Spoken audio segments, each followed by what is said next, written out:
19h45, la barre info soir. Messieurs, dames, bonsoir et bienvenue à cette nouvelle session d'information du jeudi 22 juillet 2021. Cela dit, ouverture ce matin de la session ordinaire du Conseil supérieur de la communication CSC au titre du mois de juillet 2021. 5 points sont inscrits à l'ordre du jour de cette session. Nafisa Touzakou, Sadou Demi.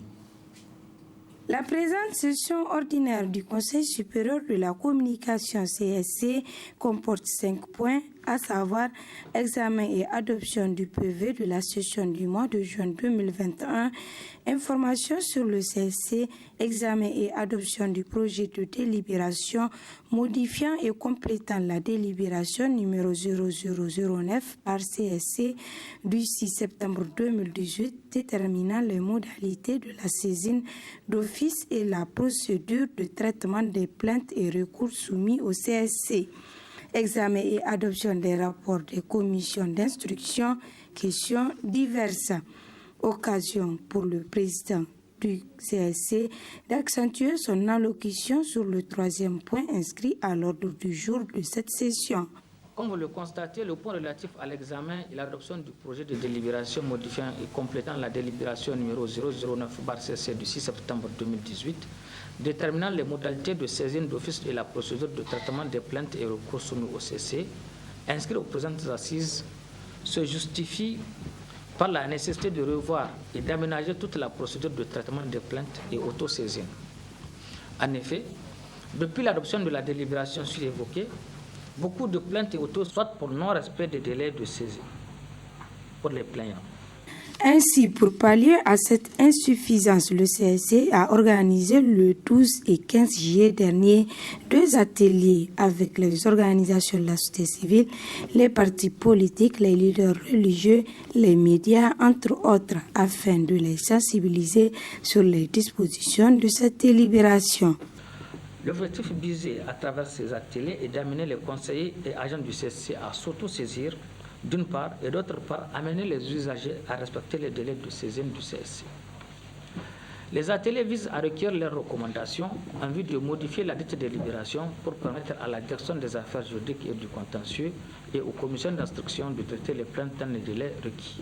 À noter qu'outre l'examen et l'adoption du projet de délibération, les conseillers procéderont au cours de la présente session à l'examen et l'adoption des rapports des commissions d'instruction. À seulement quelques jours des épreuves du baccalauréat session en 2021, l'heure est à la révision pour les candidats et à l'organisation technique pour les responsables d'école et présidents des jurys afin d'acquérir les candidats. Où en sont-ils avec les préparatifs? Éléments de réponse dans ce reportage signé Nafissatou Yahaya et Alidou Bourema. Ils sont visibles dans presque toutes les cours d'école, munis de leurs cahiers ou même documents électroniques. Eux, ce sont les candidats au baccalauréat session 2021. À seulement quelques jours des examens, ces candidats s'appliquent au même exercice, la révision des cours. Je suis venue apprendre mes leçons. À ce moment, je révise histoire géo. Ça se passe à l'Alhamdoulilah. Grâce à Dieu, on a pu terminer les programmes. Il reste seulement la révision. Oui, je suis prête. Inch'Allah. Je suis candidat au bac. J'ai fait la série A4. On arrive tant bien que mal à s'en sortir dans ces révisions. Et en tout cas, on espère que c'est bon, que c'est assez suffisant pour admettre au bac. Oui, comme on le sait, la technologie avance et maintenant toutes les leçons peuvent être dans le téléphone. Et comme vous le voyez, je révise sur le téléphone. En même temps, je fais mes recherches. Pour ce qui est des préparatifs techniques, tout est fin prêt, nous ont rassuré les responsables d'établissement. Le jury, à ce niveau, et tout est fin prêt. En tout cas, nous avons mis les salles qu'on nous avait demandé de mettre en forme. Nous avons mis ces 20 salles parce que c'est pour 2 jurys. Donc à l'heure actuelle, par rapport à l'organisation technique, en tout cas à notre niveau, nous pouvons nous estimer en tout cas prêts à recevoir le jury du bac. Maintenant, quant à l'autre organisation cela ne dépend pas de nous. Et pour ce qui nous concerne, nous l'avons déjà exécuté. Les salles sont prêtes, même si c'est pour demain. Et les bureaux qui doivent servir de bureau de jury, des problèmes de jury sont aussi prêts. Compter sur ses propres efforts, c'est le conseil des enseignants à l'endroit des candidats et même des candidats à l'endroit de leurs camarades. L'appel que j'ai à lancer à l'endroit des candidats et même des parents, à l'endroit des candidats d'abord, c'est qu'ils doivent savoir que seul le mérite paye. Il faut compter sur ses propres efforts intellectuels. En ce temps-là, c'est-à-dire il faut mettre la tricherie de côté, tout ça là. Ce que j'ai ajouté personnellement, c'est de demander aux candidats de compter sur leur propre effort. Et le temps des interventions s'est dépassé. Donc chaque candidat doit être sûr de lui-même et de compter sur lui-même. J'appelle mes camarades à bien réviser ces leçons, car on ne part pas à l'examen pour compter sur les efforts d'autrui. Pour rappel, les épreuves du baccalauréat session 2021 sont prévues pour le mardi 27 juillet 2021 sur l'ensemble du territoire. Après la fête de Tabaski, les peaux des animaux immolés collectés sont par la suite transportés dans des tanneries pour être travaillés. Une de nos équipes s'est rendue à la tannerie de Gamkale pour en savoir plus sur ce processus. Il s'agit de notre stagiaire étudiante à l'université de Dosso, Fadilatou Issifou, sur les images d'Ibrahim Abdou.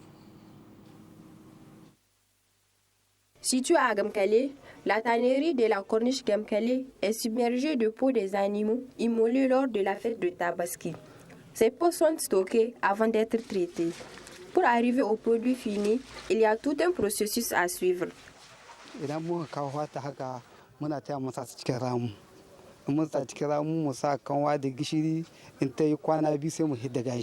Quand nous prenons les peaux, nous les mettons dans des trous à l'intérieur desquels on y ajoute du natron et du sel. Puis 2 à 3 jours après, nous les enlevons pour procéder au dépilement.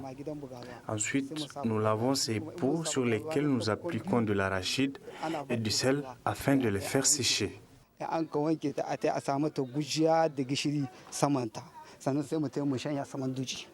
La commercialisation de ces peaux se fait majoritairement en gros, bien que la clientèle est rare, comme l'explique le président de l'association des tanneurs de Niamey.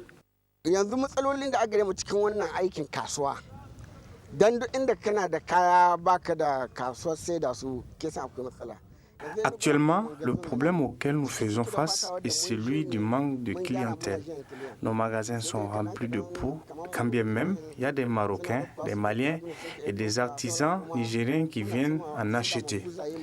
Aussi, la peau n'a plus de valeur comme avant, donc du coup, son prix a drastiquement baissé.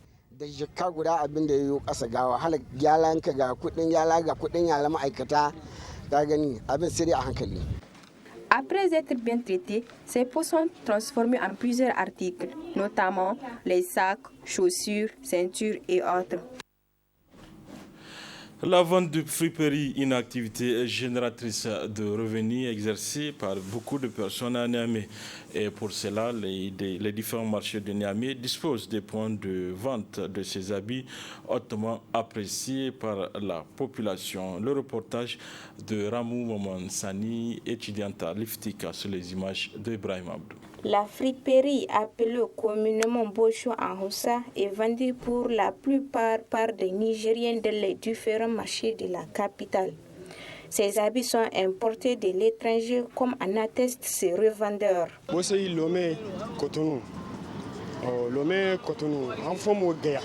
Nous les importons de Lomé-Cotonou, les récupérer à Gaïa pour les acheminer à Niamey. Malgré les tracasseries routières, nous arrivons à tirer notre épingle du jeu.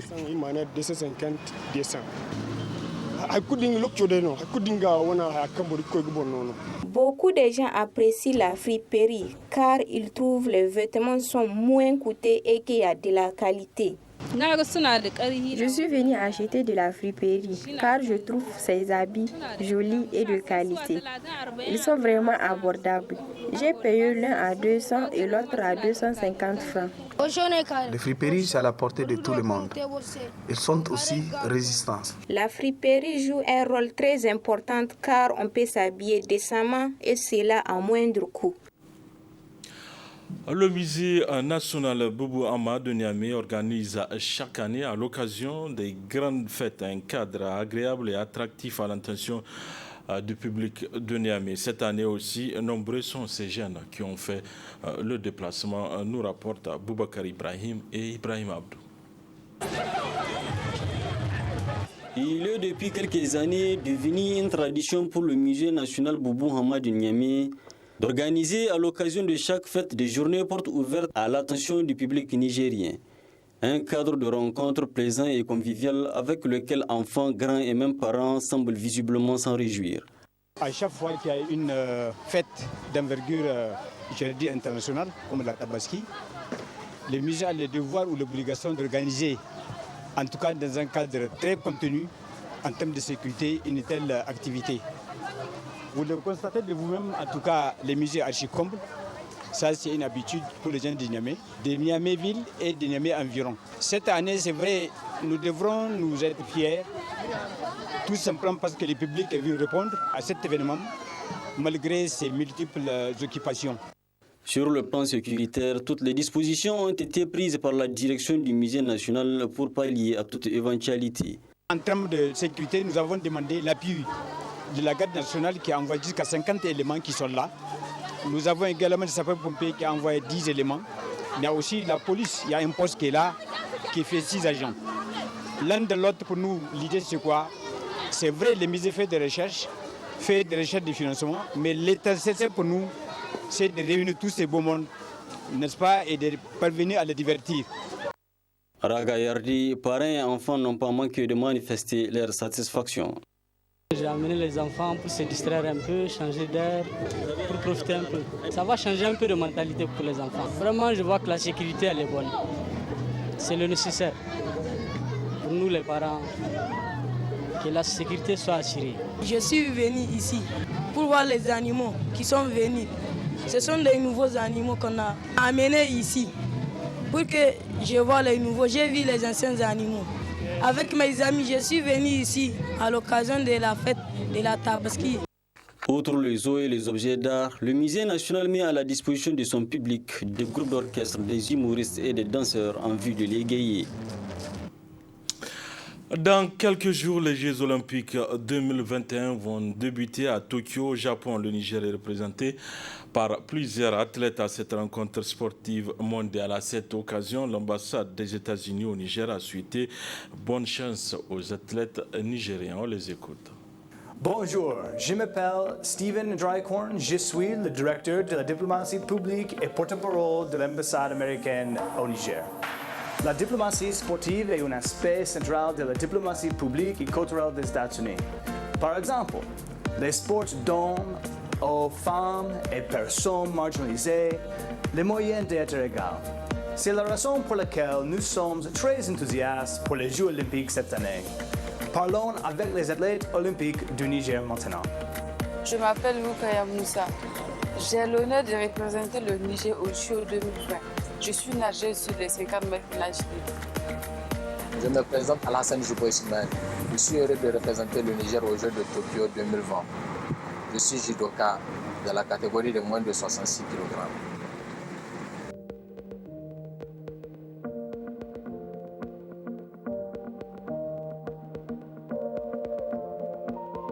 Bonjour à tous, je suis Issoufou Alfaga, champion du monde de taekwondo, l'athlète olympique. Je représente le Niger à Tokyo, à la catégorie de plus de 80 kg, le 27 juillet, Inch'Allah.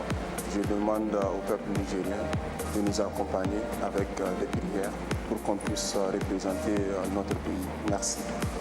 Bonjour, je suis Eric Whitaker, l'ambassadeur de l'ambassade des États-Unis d'Amérique ici à Niamey. Au nom de l'ambassade des États-Unis, je souhaite bonne chance aux athlètes qui représentent le Niger aux Jeux olympiques de Tokyo. Issoufou Abdourazak Alfaga, Ben Youssef Tekiat, Alassane Jibo Ismail, Moussa Mahwan Rukaya, Seydou Lansina Alassane, Sorome Moussa et Seni Momoni. Sachez que toute l'ambassade est mobilisée derrière vous et tous les athlètes américains pour la victoire. Revenez nous avec médaille.